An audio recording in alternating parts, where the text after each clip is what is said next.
आज हम masonry of settlement of grievances for public citizens and administrator या civil servants. आज के वीडियो में हम लोग व्यक्तियों या किसी भारत जैसे देश में जो साधारण नागरिक हैं उनकी समस्याओं के निजात के लिए या उनके जो समस्याएं आती हैं उनको किस तरह से सेटल किया जाए, किस तरह से उनके परेशानियों को से निजात पाया जाए, तथा कर्मचारियों को जो उनके कार्य करने में जो समस्याएं आती हैं उन पर किस तरह से निजात पाया जाए, इस पर हम लोग डिस्कशन करेंगे। यह लोक प्रशासन का सबसे महत्वपूर्ण भाग हो जाता है, क्योंकि जब हम लोक प्रशासन की बात करते हैं और लोक प्रशासन बेसिकली सिविल सर्वेंट से जुड़ा हुआ है, वह किसके लिए बना है, तो वह जनता के लिए बना हुआ है। तो नेचुरल है कि इसमें दो पार्ट होते हैं, एक लोक सेवक होते हैं, दूसरा नागरिक होते हैं या इंडिविजुअल्स होते हैं। दोनों के बीच में जो रिलेशनशिप होता है, जो कार्यक्रम होते हैं, उन कार्यक्रमों के आधार पर हम चीज़ों को लेते रहते हैं, बात करते रहते हैं। और उससे नेचुरल है कि जब वो कोई एडमिनिस्ट्रेटिव एक्शन लेता है, कोई सिविल सर्वेंट्स, तो उससे कहीं ना कहीं उसके एक्शन से या उसके हाई हाइडेडनेस के वजह से कोई ना कोई समस्याएं तो आती ही रहती हैं। और इन समस्याओं से निजात पाना ही बड़ा इम्पॉर्टेंट हो जाता है किसी भी समाज के लिए, और ख़ास करके लोकतांत्रिक समाज के लिए जनता जो है सर्वोपरि होती है डेमोक्रेटिक पैटर्न में। तो हम इसको हम लोग दो भाग में समझने का प्रयास करेंगे, क्योंकि जब एक है तो वो कर्मचारी हैं जो कार्य कर रहे हैं, उन किस तरह की समस्याओं को से उनको दो चार होना पड़ता है, और दूसरा जो नागरिक हैं जो उनसे प्रभावित होते हैं, वो किस प्रकार से दो चार होते हैं। तो इन सब चीज़ों को लेकर के हम लोग आज बात करेंगे, डिस्कस करेंगे।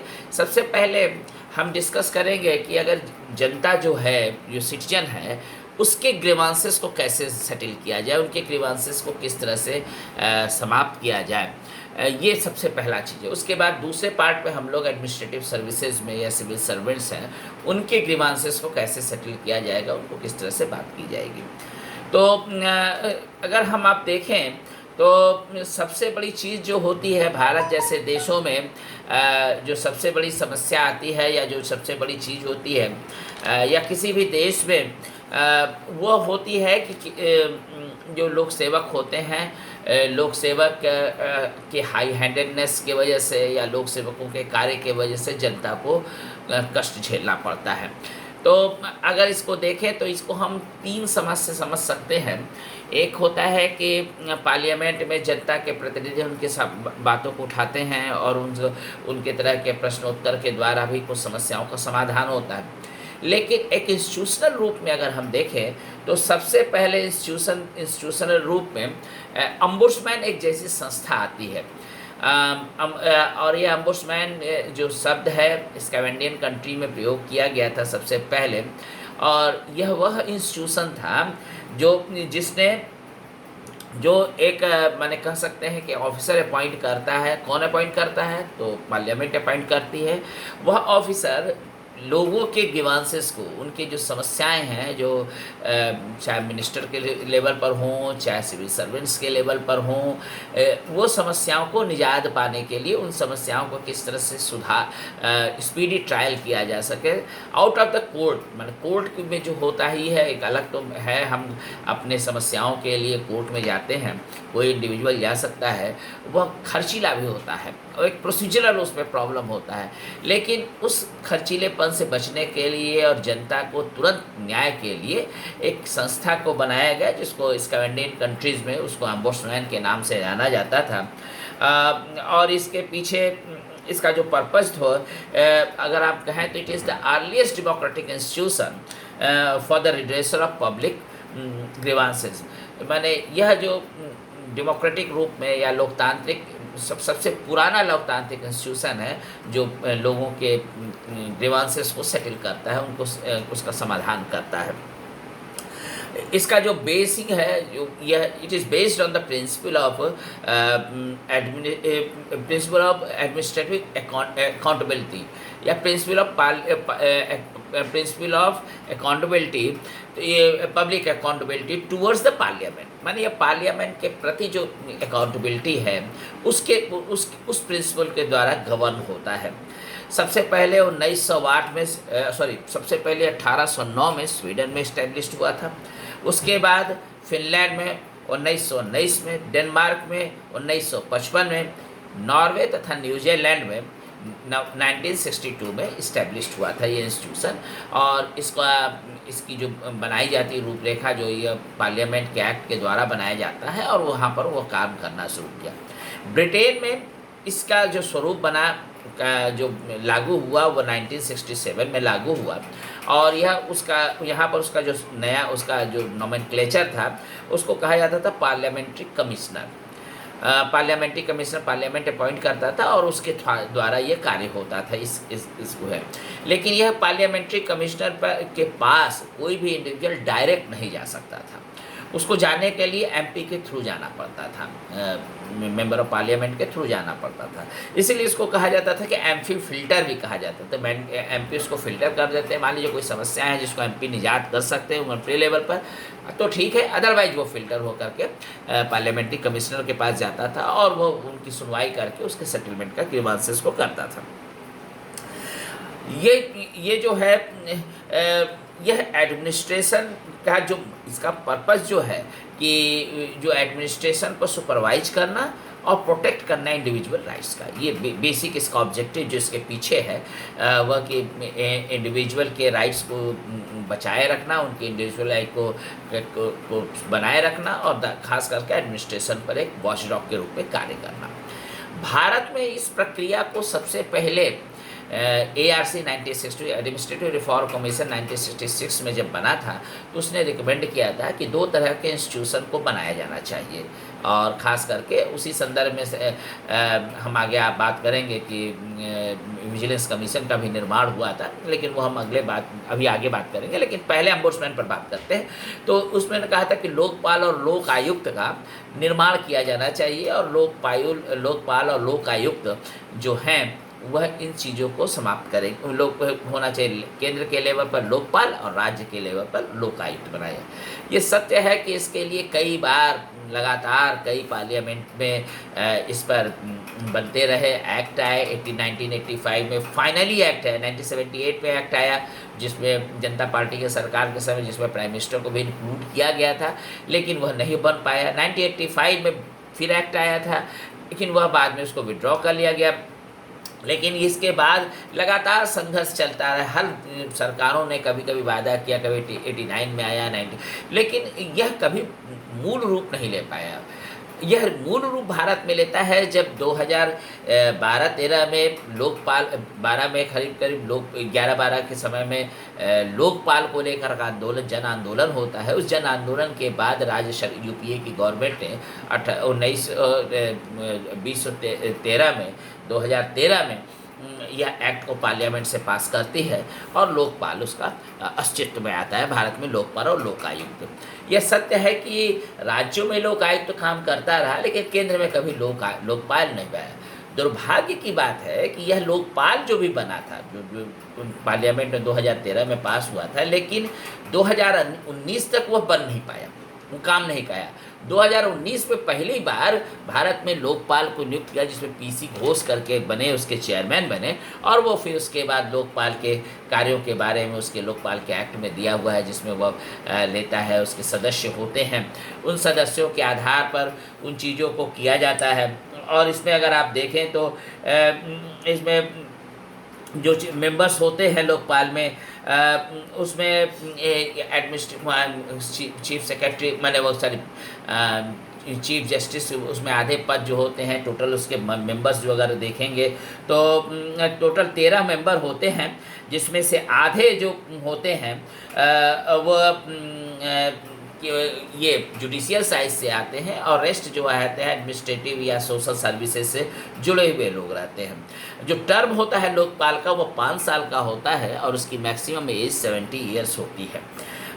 उसकी सिलेक्शन कमेटी के लिए जो भारत में बनाया गया है लोकपाल के सिलेक्शन कमेटी के लिए, उसके लिए प्राइम मिनिस्टर चेयरपर्सन होते हैं, स्पीकर होते हैं लोकसभा के, leader of reason in Lok Sabha, chief justice of India और जज नॉमिनेटेड बाय चीफ जस्टिस और वन एमिनेंट जूरी। ये मिलकर के सर्च करते हैं कि कौन लोकपाल होगा, और इसके बाद वो स्क्रीनिंग कमेटी के द्वारा उनको बनाया जाता है। और भारत में मैंने अभी कुछ देर पहले जैसे कहा कि पीसी घोष सबसे पहले इसके लोकपाल बने, और उनका पावर है, जो लोकपाल का जो शक्ति है भारत में दिया गया है, it has superintendence over the central bureau of investigation and can give direction to it. If a case is referred to CBI by the Lokpal, the investigating officer in such a case cannot be transferred without the approval of Rabble। माने वो जो CBI के superintending जो है CBI के कार्यों में अगर कोई केस को रेफ़र करता है लोकपाल CBI को कि आप इसकी जांच करें, तो CBI को जांच करके रिपोर्ट करना पड़ेगा लोकपाल को, न कि किसी और को। उसके पास एक इंक्वायरी विंग होगी लोकपाल के पास, और एक प्रोसिक्यूटरी विंग प्रोसिक्यूशन की विंग होगी, और उनके पास जो पावर रहेगा वो प्रोसिक्यूशन करने का जो पावर रहेगा वो सिविल कोर्ट के जज के बराबर होगा, सिविल कोर्ट के पावर के बराबर होगा। इट कैन कॉन्फिस्केट असेट, माने वो जिनको दोषी पाएगा कर्मचारियों को, उनके एसेट को कॉन्फिस्केट कर सकता है, उनको प्रोसीड कर सकता है, और बहुत सी जो चीज़ें हैं उनको अधिकार जो दिए गए हैं एक्ट के तहत, उनके तहत उन पर जो कार्रवाई किया जा सकता है वो करता है। इवन कि वह जिसे रिलेटेड पब्लिक पर्सनल हैं उनको ट्रांसफ़र कर सकता है, उनको ट्रांसफ़र कर सकता है और सस्पेंड कर सकता है, ये भी उसके पास पावर है। और ख़ास करके ये करप्शन के मामले को लेकर के, जहाँ तक लोकपाल के क्षेत्राधिकार की बात है तो वह भारत सरकार से जुड़े हुए लोग हैं। इसमें प्राइम मिनिस्टर भी आते हैं, जितने भी एमपीज़ आते हैं, आईएएस आते हैं, सबके कार्य क्षेत्र को वह देख सकता है, और इसका कार्य जो है ये मिलेगा और वह एक कमीशन के रूप में कार्य करता है। उसी तरह से राज्यों में लोक आयुक्तास होते हैं, जो राज्य के कर्मचारियों को भ्रष्टाचार के मामले से आदि को देखते हैं। लेकिन अभी तक जो एक्सपीरियंस हमको भारत में दिखाई पड़ा है और ख़ासकर राज्यों में दिखाई पड़ा है, वो बहुत सक्सेसफुल नहीं रहा है।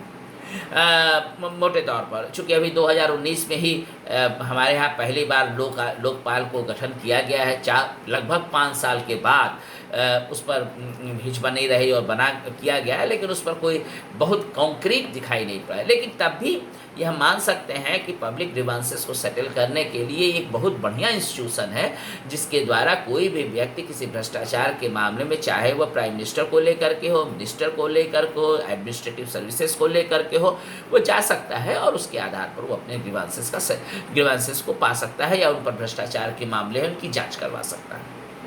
तो एक ये चीज़ होता है। दूसरा, उसी का स्वरूप जो है यूएसएसआर, हंगरी और पोलैंड में प्रोक्यूरेटर के रूप में था।